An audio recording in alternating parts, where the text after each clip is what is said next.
lovely maiden with the sunlight in her hair, and her way was so delightful, her voice rang like a bell. And as I overtook her, I asked if she was well. Lay down your breath in show, my love, I swear it is no joke. And I'll tell to you the story of the old Carmarthen oak. Hello, welcome to Tales for Wales, the podcast that never forgets to come on then. Where are you? Let's be having you. Come Let's on be then. having you. Come on then. Let's be having you. That's good. That's a very fast brain working at capacity there. I like that. For a look behind the magician's cloth, we didn't have an intro, and Jack was going to write one. I went, don't worry, just something's come to me. Ideas come, like lightning struck. yeah. Well, this is going to be a bit of a gear shift from 5 weeks of quite intense research into a very serious big topic. If you've really enjoyed the in-depth, high-level deep dives into historic accuracy, well, fuck off, all right? Because now we're doing something a little bit different now today. Yeah. Also, I would say... I think we should start off by just saying diolch really to everyone who's downloaded and left comments and shared it. Yes. And, loads of new listeners, and which we thought it would happen, because whenever there's a big topic we try and do, there's such little Welsh information out there that it actually means we kind of make the content we want to listen to, and there just isn't much of that on there. So and there is an interest, isn't there? You know, when we do, especially when we take it seriously as well. Which fair enough, we hold our hands up. Isn't that often? All the YouTube comments and Spotify comments, all that malarkey, and the Instagram messages have been really, really nice to receive. So diolch yn fawr, thank you so much. And they've been some of our the downloads have been really nice. So it's been good. The work went in, and it was quite nice. But the biggest thanks to you, Frank, for doing the work, mate. Because I just sat at all the clips I've noticed. It's like clips of me. It's just like it hears me blinking. All I'm doing is going, yeah, right. Wow, cool. I don't know what happened, but I do know what happened. I was so drunk towards the last episode, right? I had to cut about 20 minutes because I'm just at the end going, it's the proudest I've ever been. I probably want to have kids. The thing is, I think we should carry on the Welsh traditions. And, But I was just I was so self-aggrandizing and fucking blowing. I was like, has anyone actually ever done something like this before? Because I actually might email Matthew Rees right now and tell him actually. Do you reckon that Michael Sheen will want to talk to me about this? Because it was that level. I was at the end. I was like, "All right, Jack, tell me your favourite things about what I just did." And then you were really nice and accommodating me. I was too fair. Well, it was great, man. We were both so drunk as well by the end. I think I had 15 pints, and then we went on to the. By the end, I was guzzling the rums, and it's a testament to your thesis, your fucking dissertation that you wrote. That I was still very much engaged by the end, and not just dribbling into my own lap. Well, talking of booze, I'm actually on a Heine Zero. That's for the camera. You're on the Zeros, only because we're doing a few tonight, and I'm not drinking really this week. But I have got a rum. I got a Coke and rum here. Ready to go. One I made earlier. Yeah. You Neil Buchanan in it. I like it. Buchanan in it, but because I don't want to have many, so I just thought I'd have a Heine 00. I'm off the beers for a little bit, as in not off alcohol. I'm not ridiculous, but I'm off the beers. Yeah. So I've just normally that's because a doctor said something to you. Oh no, mate! As if I go to doctors. I'd never tell a doctor about what I get up to. But no, I've just come back from I've had three big weekends on the trot. We went to Windsor. Biggie. Windsor we went to Carmarthen, fucking unbelievable. Which we'll tell you biggie. about. We'll tell you all about that. But to get the full goss, head to the Patreon. Yeah, we'll get you the full goss in a bit. This weekend, I'll go on. So I'm just going to quickly plug the full pub crawls breakdown is available on the Patreon, which you can head to as well. So we've done an episode about that already. We'll give you the goss, but if you want every little morsel, you're going to have to. We'll give a little bit of goss. We'll do a little. We'll spend a bit of tea, but the full tea's at the Patreon. Because they help pay for that trip, so I think it's only exactly. Right. Yeah. And then this weekend, I've just come back from Dublin, my sister's 18th. Dublin.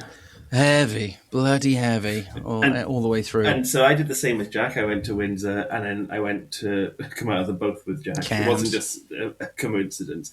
But then I had my mate over and his wife for a big barbecue. We did like smoked some tomahawks, got loads of like food in, and we drank. This is nuts, absolutely. I was just saying, you absolutely decimated the local convenience store by the sounds of things. I cannot. It's a bin night tonight, right? So we've got all of my bottles. Is it a shameful drag out tonight? It's is it? Yeah. So because we're in Bridgend, we've got 7 bins, right? The bottle bank is generally Emma can lift it. It's so heavy. Is 21 bottles of Heineken and like 18 bottles of Modelo. Then there's 18 cans of Modelo. Doesn't that go down so nice? It's become a fan favourite. It has, isn't it? And then like 18 cans of Carlsberg, which I had to order on delivery when we drank the other stuff. 10 cans of Bud Light. Set you back a bit, the old delivery, last minute delivery. Yeah. Emma's making Aperol Spritz, mojitos, and we would drink. And me and my mate Lou put away fucking so many, like an insane amount. And then we were completely fine. And then about midnight, we brought out the blue. We brought out the Buzzball, but we bought the Costco big size ones. It was a massive. It's like they're so funny looking. They look like they shouldn't be. You shouldn't be able to buy something like that. It fucking obliterated us. It made we went from having probably close to 20 cans of bottles between each. It's with the scales tips, then, isn't it? I've had those Buzzballs before, and they do what it says on the tin. They're quite strong. Buzz your balls. They buzz my balls, really buzzing tons. Yeah.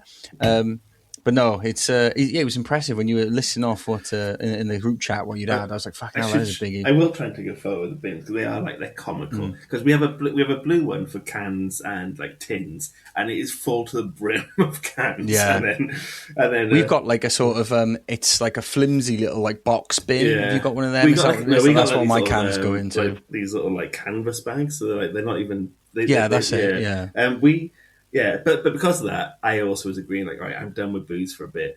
I've been like rowing every day since to like combat it. The rowing will make it fine. The rowing will make it better. Yeah, and I've been like, right, let's have it. Because we had 3 every week, and I'm off to Brazil next week, so I'm having an easy. I keep saying arriba, but that's not Brazil. no, it's not Brazil. Also, I got promoted in work, Jack. Oi, oi! Oh, oi, oi! Yeah. Come on. That's sick, mate. So is that promo you said has been well overdue? Yeah, I've been waiting, been circling me for a while. Mate, they heard the Glendour episodes. They've heard this guy. He's earned it. Yeah. He's earned it. That's why I also want a bit doolally tap for a few more extra bevs at the weekend. But now we're both settled in. I've got one. It's so funny that you've had 3 pints of rum and Coke, and I've got a pint of rum. And there's absolute pints. I just think, why keep going back to the kitchen? Just give yourself a big. You can already see it looks quite diluted. But I put like enough in there to last for a while. Oh, I've got my mud water, mate, with my water top. For new listeners, Jack is. Disgusting. And Grace the name of Captain Morgan. A few rules in life: never buy like home brand or own brand Pepsi, or never scrimp on the Coke, and never order from a Chinese that's open before 5 p.m. Those are my 2 rules for life. 2 rules to live by. Yeah, and they've served me well. But Jack buys the cheapest Coke and then mixes it with water, and it looks like fucking mud water. Only when it's too carbonated, right? Yeah. If it's been open for a little bit in the fridge and it's like nice and flat. Yeah. Oh, we should do proper witch's tit flat. I love that. Because we do have some new listeners. We should do an episode where it's knowing me, knowing you again. But we'll have some proper drinks. A reintroduction. Yeah. We've been doing this like 5 years now as well, man. So. Fuck, have we? And maybe not. But when did we start? 2023 is when we launched. 3 years. But 3 years. So. But then that rum's gone to your head. The Buzzballs have ruined your brain. Did we start recording before that? We did a year before. Yes, we started in 2022 because we did a year's worth of records. Yeah. Most of dog shit. And like half of them were unusable. And then what little we did have, because we were like, well, and then we'll keep doing it as we go, and we'll be well ahead. We'll never be behind. We squandered that early lead, as we always do. Yeah. And then we basically scramble week to week. Well, right. Shall we get in a little bit? Do you have some pictures? Or do you want to hear a boring story about how I got a drink in Dublin? Yeah, go on, man. It's, again, a long-running theme of you. The crux of it will be you had a queue in a slightly annoying fashion, or someone irked you at the bar. So wrong, mate. No queues, no irking. I'll tell you all about it now. I've got 2 good stories from Dublin. Yeah. I'll do one on here. I'll do one on the next step. Yeah, right. Keep you guys hooked for the next episode. And I'm just going to check if I got a good story as well, because I always forget. So hang on, you tears it. We have to actually write them down. It's like, do I have a good story? So for those who don't know, I've got family in Dublin. My younger sister just turned 18. Dad left him as a child and ran away. Daddy wasn't there. He scarred went off and had the family he wanted. Anyway, we went over. We had a big old party on the Saturday. My dad's got he made a bar during COVID, as all men do, and so we all just had it there. And yeah, then that was a pretty heavy one, but nothing crazy happened then. My uncle, my no good uncle. Oh, really? For new listeners, he's like a bit scummy and like a bit of a pain in the ass. Good value on a night out, to be fair, but a bit scummy. But he was so drunk he stacked it in the middle to the point where everyone went ooh, like the whole party went like that. I missed it though. I didn't see it. There's a wall in my way, and I just poked my head out, saw him on the floor. I was like, he's got enough people around him. He'll be right. Anyway, he was fine. Next day though, me and Amy went out. We went to this bar called Courtney's. We go there quite a lot when we're in Dublin. Lovely bar next to the river. It's beautiful. I think I sent you a picture. It's like stunning in the sun. It was brilliant. You didn't take me. You sent me a photo of your pint, so I couldn't really see. Yeah, sorry, I zoomed in on what I loved most. Yeah, I actually didn't include the lovely view. Stupid. But yeah, so there's a few new additions I noticed at the bar this time, right? So they've got the usual lagers, but over in Dublin they had they got the Hop House 13, which I'm used to, which is like Guinness's own lager, and they got another one now called Harp, and then this other one called like the Three Bells or something like that, right? Anyway, I was like, I'll try all of them, see which was my favourite. Got through them all, and then the last one to have was Harp. So I went up to the bar. It was dead because it was like 11:30 or something like that. What a.m.? You had 3 pints as well. yeah, exactly. So went up and I said, and there was a lady behind the bar, young girl, and I said, can I have a pint of Harp, please? And she went, excuse me? And I said, can I try a pint of Harp, please? And she went, Lucas will sort you out. And she scarpered and she was like, Lucas, he wants a harp. And then this guy, big burly guy, came from the back. He went, a harp? Sort of concerned. And I was like, yeah, I would mind a harp, please. And he went, right. And he didn't pour it had the pump was right there. He didn't do that. He went round the back somewhere. I disappeared for, I shit you not, 10 minutes. Yeah. I was waiting there. I had Amy's drink ready to go. I was waiting for him. I just there for ages. Amy was like, have you gone for a shit? And I was like, no, I'm actually just waiting at the bar. And then he turned out and he went, oh no, sorry. Before he came back, there was an older lady. I guess she was a landlady or something. Looked very landlady-esque, Yeah. She came back and she went, you're exactly. And she was like, you all right, love? And I said, I'm being served, thank you. And then the guy came out and went, yeah, you are? A harp? And she went, a harp? And looked at me. And I was like, what the fuck is going on? Sort of thing. But I was like, thanks. And then I came back and I said all this to him. I didn't take a sip for a little while because I was like, what do you think that all means? Is it maybe just a difficult one to pull? Thinking, that's probably the most likely thing. I was thinking maybe it's what people who are pro-union drink, and it's an anti-Irish thing to drink. Wow. Am I accidentally nailing my colours to the mast, sort of thing? I'll have a pint of bitter and make it British. I don't care. I'm in Dublin. I don't care if I'm in the Republic. I thought you'd be majorly offensive to. Maybe they'll find out. And then then I'd wonder why would they serve it? If it's such a symbol of distaste. Yeah.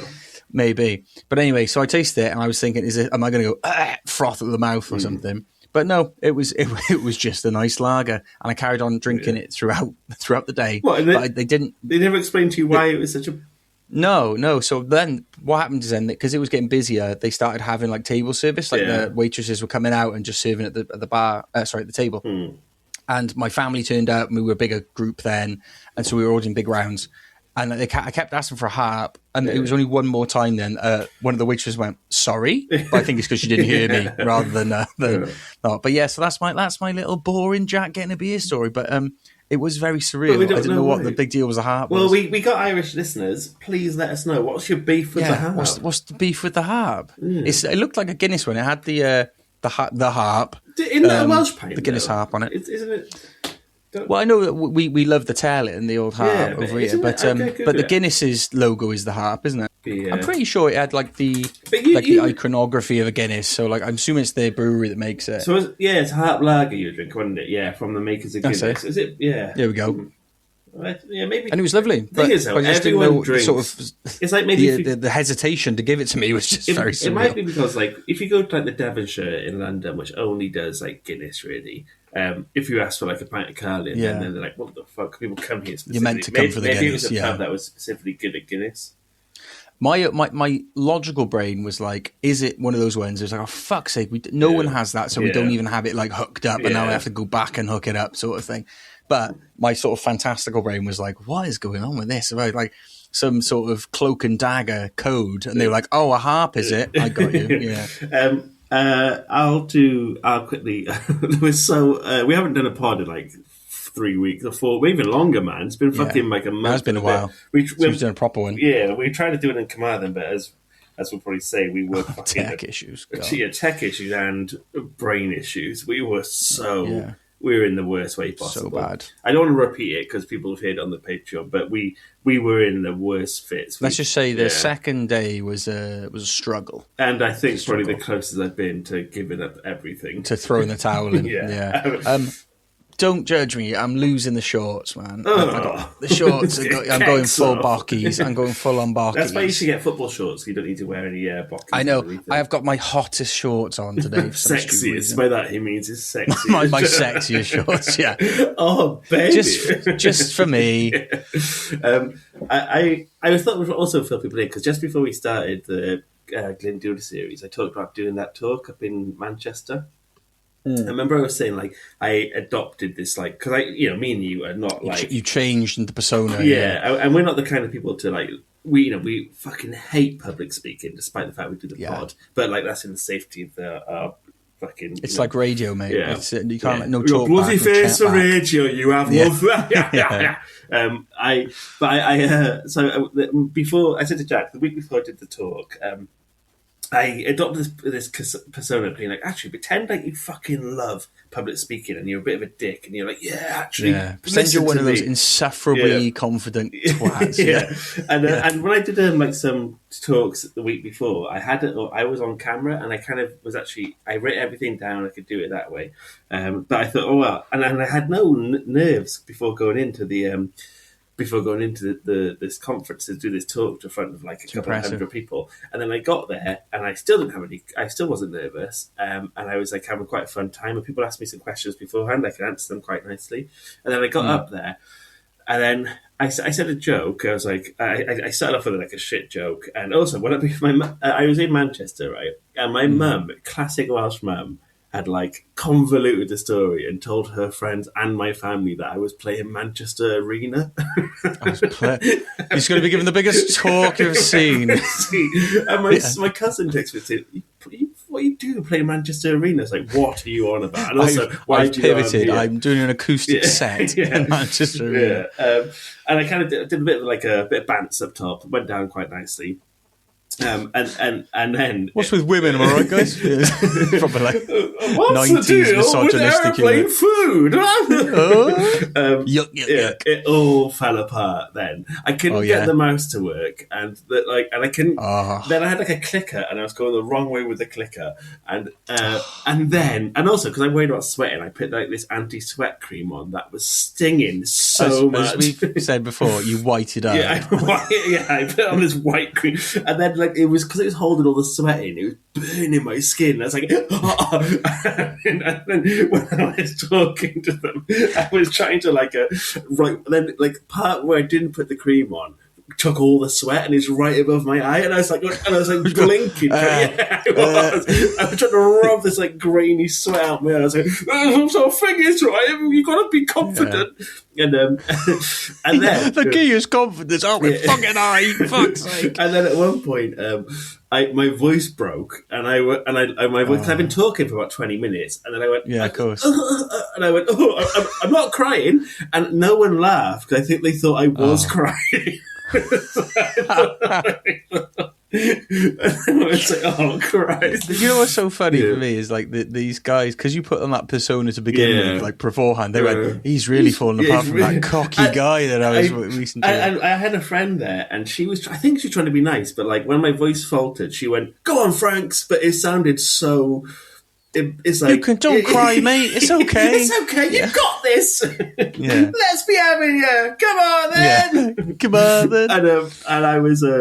Yeah, I managed to pull it back a little bit, but towards the end, I was, and also there's a photographer there, right? And I'll put the photos on. I'll show you. I'll put the photos maybe on Insta, or no, probably should do it on Insta. On the Patreon. So if you can sign up for free on the Patreon, that you can join the free tier. We'll do the freebie. Yeah. I'm hugging myself so tightly in the photos. It's okay. It's okay. And it's so funny because I'm like 6'1", and the laptop in front of me is tiny, and the stand is comically small. I just look like this freak who's so scared of being seen, and it looks like I'm trying to hide myself behind a laptop, and I'm there hugging, and I was stroking my hand, and I was like, "Oh, I think it's right." And then at the end, they ask questions, and then because they're asking questions, I can answer them. No more questions, thank you. My voice was gone, and it was really hot weather, and I was just walking around there because I was like, God, and the heat as well. That's got to be so much. And the lady who was like one of the people who was like hosting the whole day had the microphone, but I had a microphone to my head, right? And I just kept wandering around the stage, and she was really small. I constantly kept nearly hitting. I was going, "Oh, sorry," and I was getting in her way, and she kept trying to push me back to centre, and I was like some gravitational pull was dragging me around. I honestly, when they shouted, "You got this, Franks," I was like, "Shut up! You're undermining my confidence." Yeah, you've literally made it worse. Yeah, I know. Oh God. Oh mate, I'm sorry the persona technique didn't work. I thought you were onto an absolute winner, and I was like, because I was thinking, if you were about to say then, and I fucking smashed it because it's like tricking my brain into being someone who likes public speaking. I was like, I gotta try that because I'm shit at that mate, sort of doing thing. it online is a game changer. And also, online, you can write out verbatim what you're going to say. Also, online, you're not like standing up and talking and moving around. I just got so thirsty and tired and a bit like, and it was so hot. It was crazy hot. I was going to say that the heat can't, surely no one can be that good on stage when it's that fucking hot. And I don't think it was really as bad as I remember. But it's always worse in your own head. But 100%. It definitely was funny. And then afterwards, I was chatting to a few people, and then they were like, "Oh, you staying for drinks?" And I was like, "You're fucking, I am off." And then my train I got, so it was going to be a 4-hour train back. A tree fell on the track, and I was stuck on there for 7 hours. When it rains, it pours. But then the train did have a bar on there, and I could expense it all back. Oh, and I just came so many. And then I bought. I was drinking Rex. I had my own cans, and obviously, when I got to the train, I had my own cans, but polished them off. Never go ill prepared, my friend. No, And then I got. I was drinking Wrexham Lager, and I befriended this mad South African guy. And then I bought him pints. I was like, "Oh, it's fucking on the company card." Oh wow. Yeah. Well, I say I befriended. Yeah, he befriended me. They pay for booze, do they? I can't get my fucking company. Yeah, mine was because I was like a guest speaker, just send your expenses in. So it was like to somebody else's event. So I just did, and also if you want me to do the talk, I need my medicine. The guy was like, because I had all these cans and he had nothing. He was like, "Oh, I'd love a drink." And I was like, "Oh, there, I'd say he spotted you a mile away, didn't I? But I did say to him afterwards, I chatted to him because he was talking to me and he was a bit crazy, not crazy, but a bit, South Africans are a bit mad, aren't they? The bloody Saffers. And I was like, right, dude, lovely chat to you. I'm not going to go one of them to watching Uncut Gems. Yeah, I've actually fulfilled my social quota now, and now I need to go back to my things. Right. The booze tab is cut off, friends. Just realised we're 25 minutes in.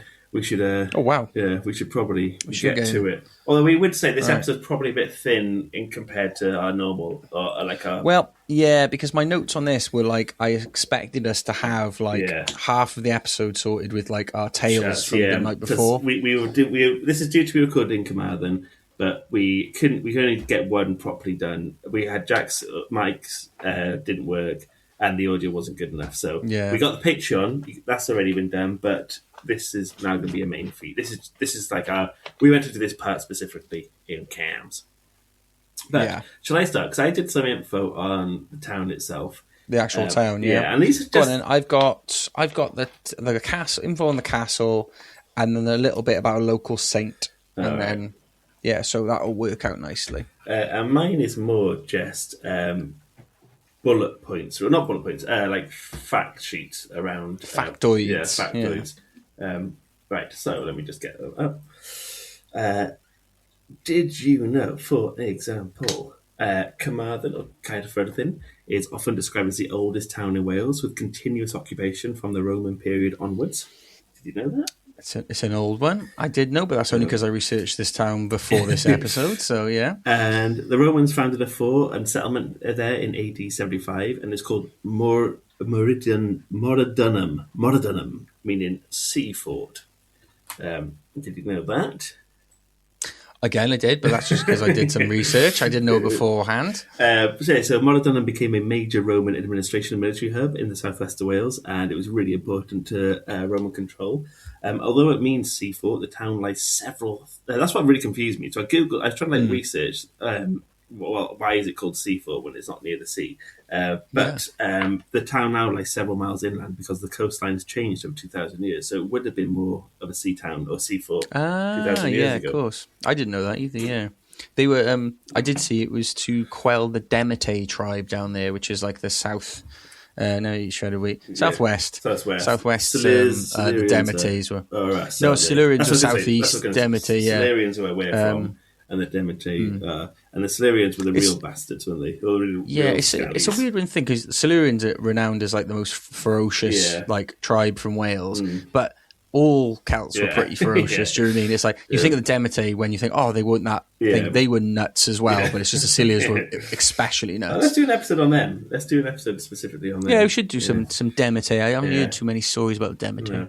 There's a Roman amphitheatre there, which is the only one of 2 in Wales and only one of 7 in Britain. So it's something we did not I'm assuming see. the other one in Wales is the one up in Caerleon. Caerleon, yeah. And Carmarthen sits on the River Towy, one of the longest rivers in Wales. All right, these are less. That was a less interesting one.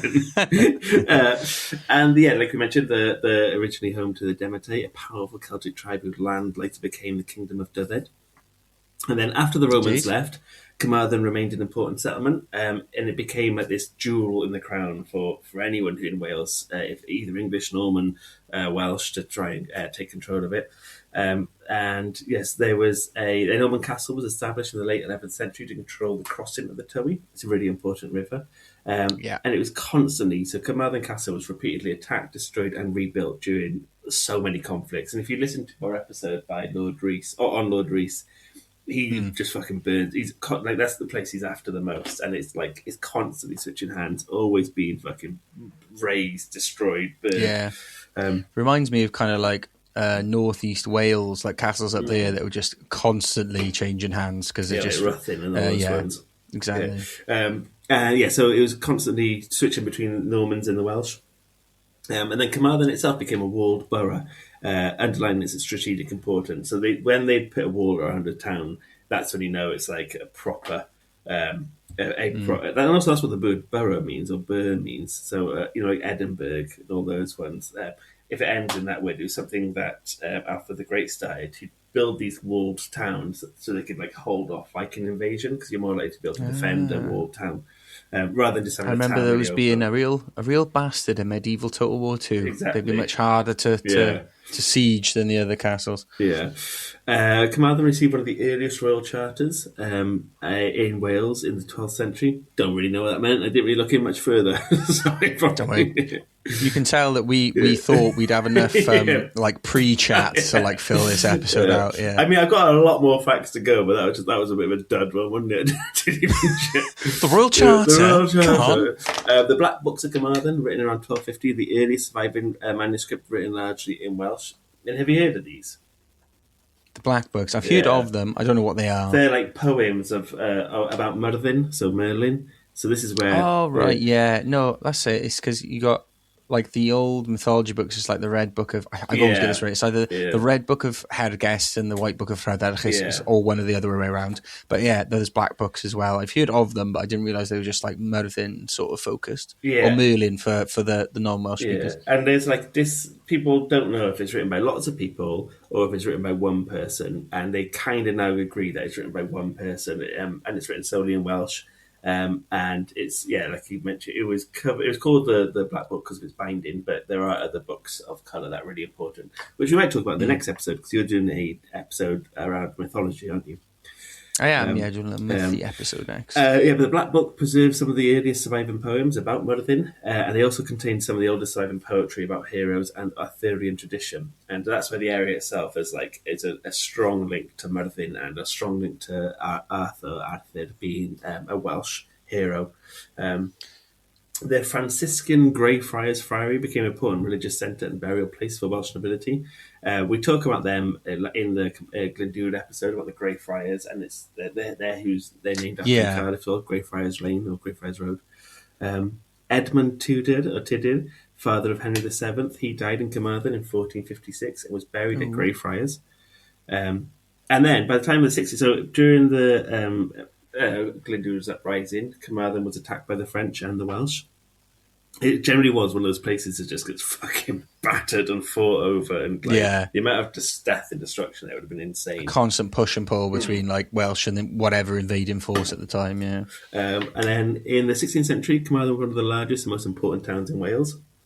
The town was affected by the dissolution of the monasteries during the Reformation, which affected the Welsh an awful lot. But we said we'd do an episode on the Reformation, but church is a bit... We always say this, don't we? And I'll apologise to one of our diehards. We got a lovely... is he training to be a priest, or is a priest? I think he is a priest now. I think Luca is he's a man of God. God wills it. Yeah. But we do say a lot that I feel bad whenever we say it because he's listening. But we all say church stuff's boring, but some of the church stuff is actually very interesting. And I would say I've now hit the age where whenever I go somewhere with Emma, I go visit the local church. I love especially when I'm in. Despite us saying that. Yeah. They're always one of the best places to visit because they're usually one of the oldest buildings. They're usually one of the oldest buildings in a town or village or whatever. Where was I on the? Even going to Porthcawl yesterday, or when was it? Sunday. We drove through a place there that had a beautiful church. I was added to the list, and St Hilary's just around the corner from me.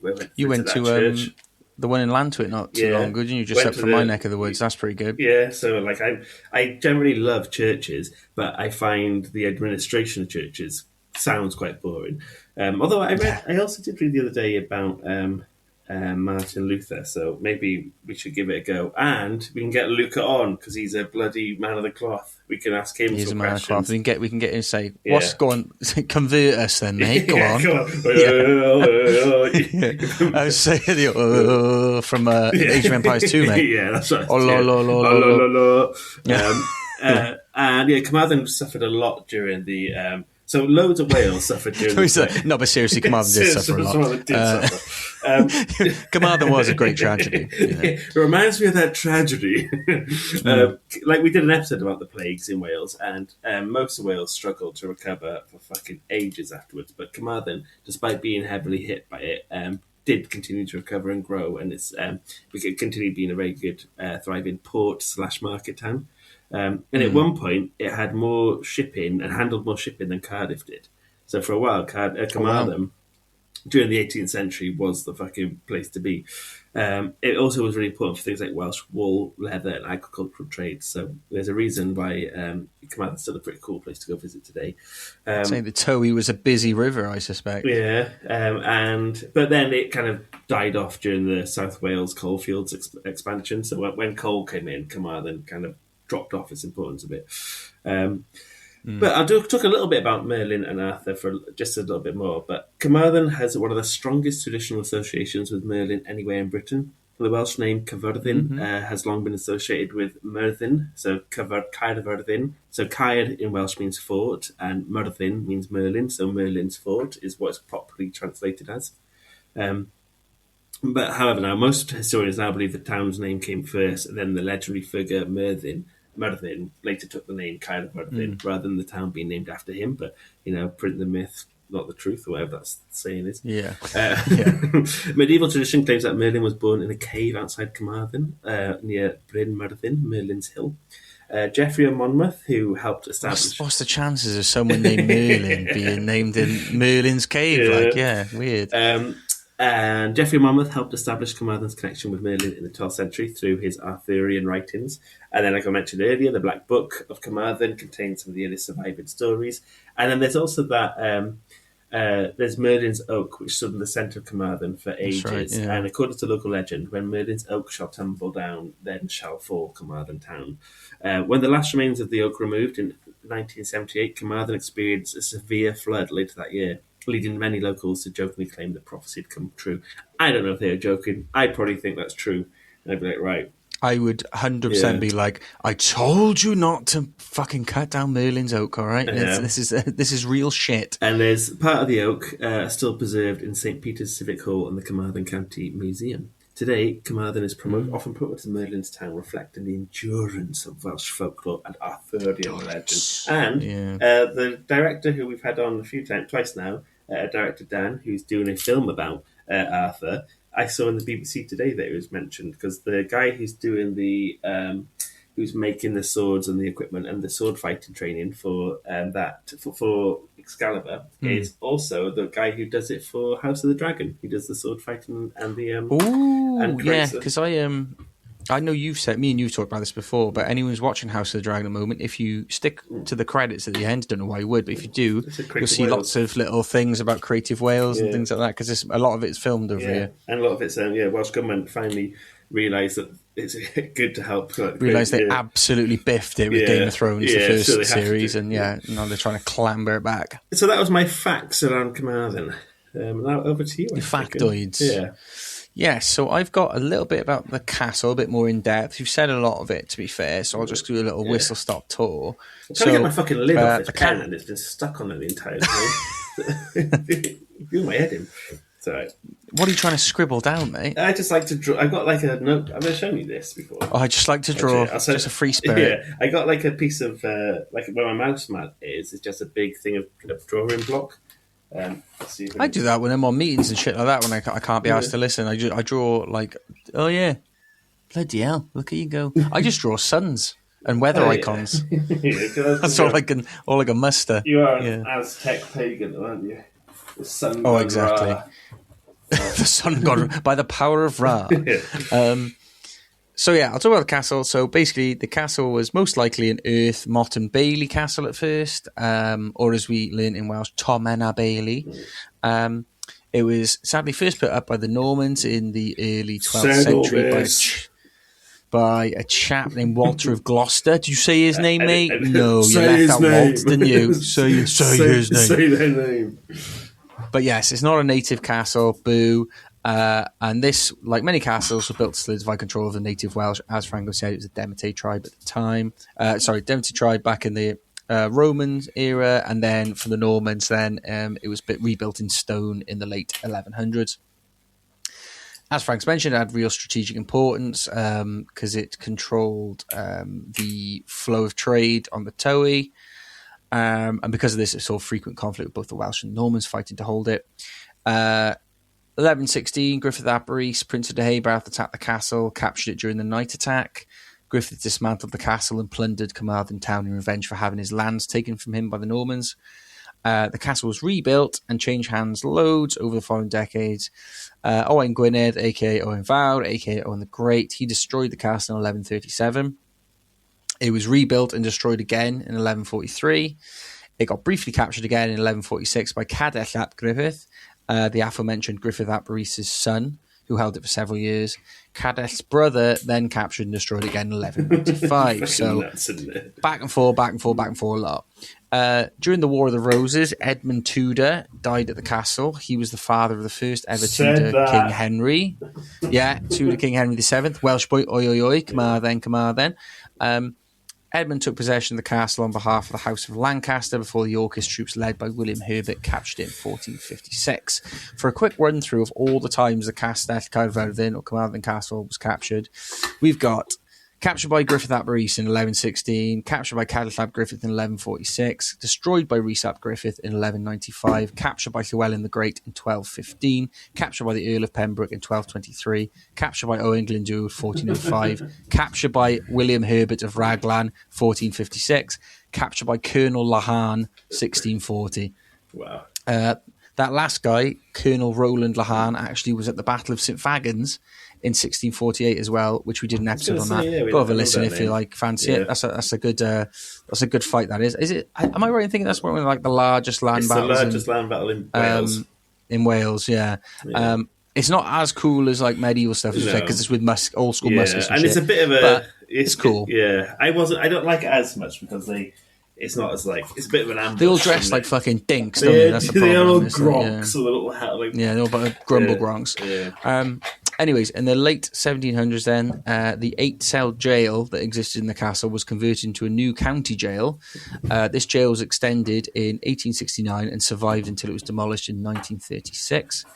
Around 1860, then a 2-story police station and lockup was built between the outer and inner walls of the castle, and we used to hold prisoners in transit when they were on their way to nearby courthouses. This happened until 1947.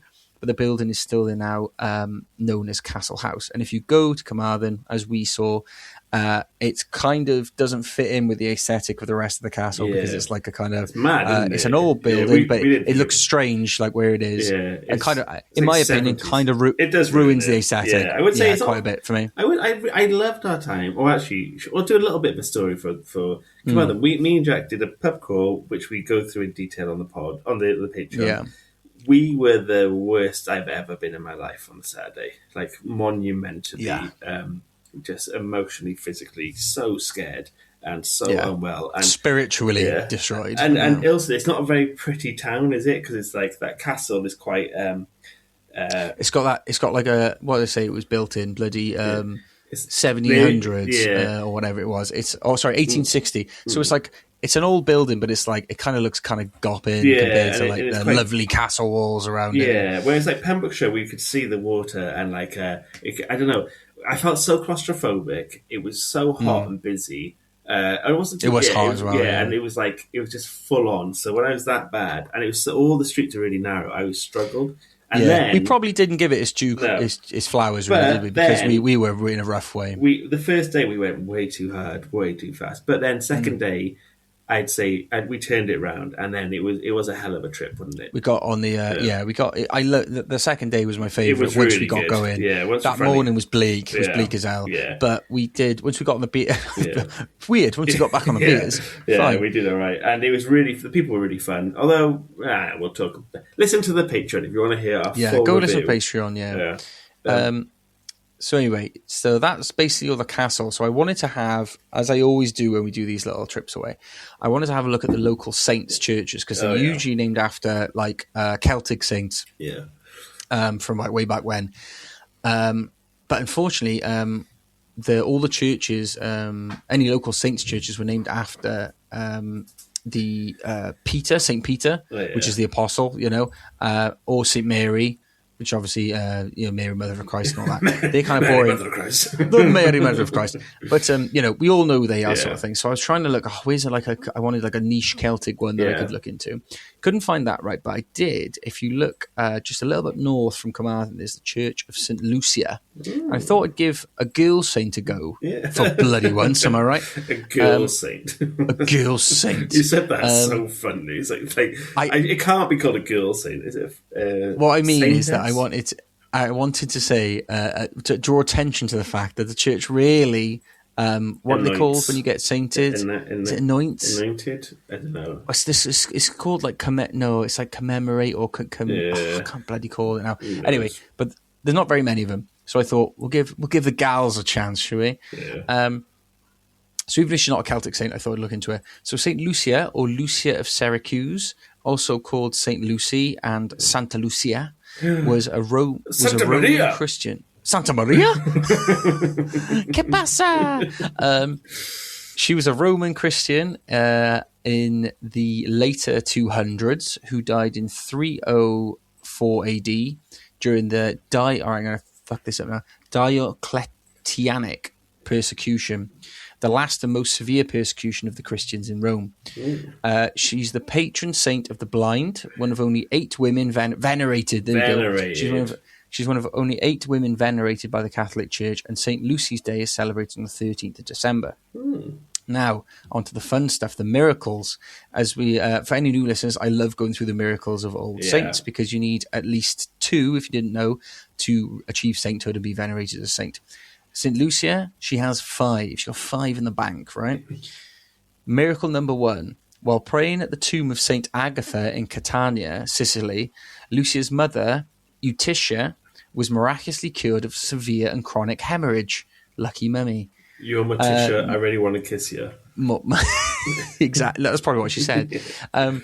Number 2, Roman authorities attempted to drag Lucia to a brothel to defile her, but she became so heavy and rooted to the ground the soldiers could not move her, even with a team of oxen pulling her. This was known as supernatural immovability. The oxen, not even the oxen could move her. The oxen of the field could plough me. They literally couldn't plough her. Next up is number 3. Our girl Lucia showed those Roman dogs when a group of guards tried to burn her at the stake, but the flames miraculously did her no harm. Miracle number 4 got put on the list when, according to legend, her eyes were gouged out during her torture. When her body was prepared for burial, her eyes were found to be back in her head. She's often depicted holding a dish with a pair of eyes because of this, and this is obviously what got her the gig of patron saint of the blind. Last but not least, miracle number 5 happened. She was killed, and then she continued to talk and recite prophecies despite having had a sword driven through her throat. Oh. And that's It's the a bit lovely more St. dramatic Lucia. than the ones we normally have. Normally it's like we found a bit of water. Not a well in sight, mate. That's what I was quite impressed with. Yeah. Normally they tack on the well, even if they've got like 7 to the name, they like tack on a well. Oh, I just well, felt a good spring that healed your ass. Yeah. But so that's St. Lucia. I thought she was quite interesting, although it's a bit more graphic than usual. Pretty, we could do a whole episode on that, but she's not Welsh, is she? She's not Welsh and therefore not worth our time. Yeah, so actually, delete that from your memory, everyone. Yeah, actually, ignore it, yeah. I also noticed the other day, right, that our heat map of downloads shows you where and like what cities people have listened to us in. And we have like people, like I was just looking at the places all around the world, which are like crazy, like places in Africa, places in India, places in like, really exotic, cool places. And then we have no one in Hay-on-Wye. It's like we got someone in Honolulu, we got someone in Mauritius, we've got someone like I want to listen in Honolulu. We've got downloads all around the world, and then no in Hay-on-Wye fucking hate us. It's so funny. To be fair, they do have a book festival up there, so they might be a bit too hoity-toity for us. Yeah, but like I'm looking like Poland, Stockholm, Turkey, places in like the Oman. No one in Iran. We've obviously got the big old black patch in Russia because we fucking banned it. Yeah, we got banned from Russia. We did get cancelled in Russia. They banned our episodes. Putin couldn't handle our truth, mate. That's a problem. But that's really funny, isn't it? No one in Hay-on-Wye in our own country is like, I will not listen to those Tales for Wales boys. All right, then. We've gone on for a long time. We haven't seen each other in a while, so that's probably why we've rambled. That's a good one. If you got this far, please drop us a 5-star review, especially if you're new. Bro. We'd appreciate it an awful lot. We love you an awful lot. Don't ever, ever, ever, ever, ever say that we don't. Ta-da. Very good. Ta-da. And she asked me why I raised my hat to a tree so old and bare. So I told her of the legend. If the tree should e'er come down, there'd be a great disaster in old Carmarthen town. Lay down your breath in shore, my love, I swear it is no joke. And I'll tell to you the story of the old Carmarthen oak.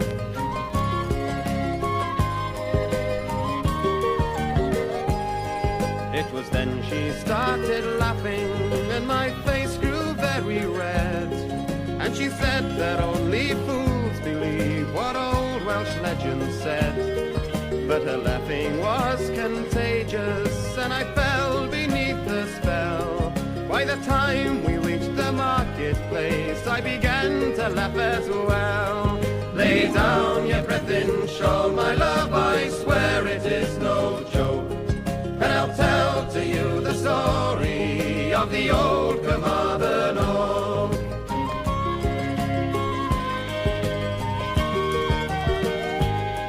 As I sit here by my fireside, it's the autumn of my life, and a lovely girl girl I met that day is now my darling wife.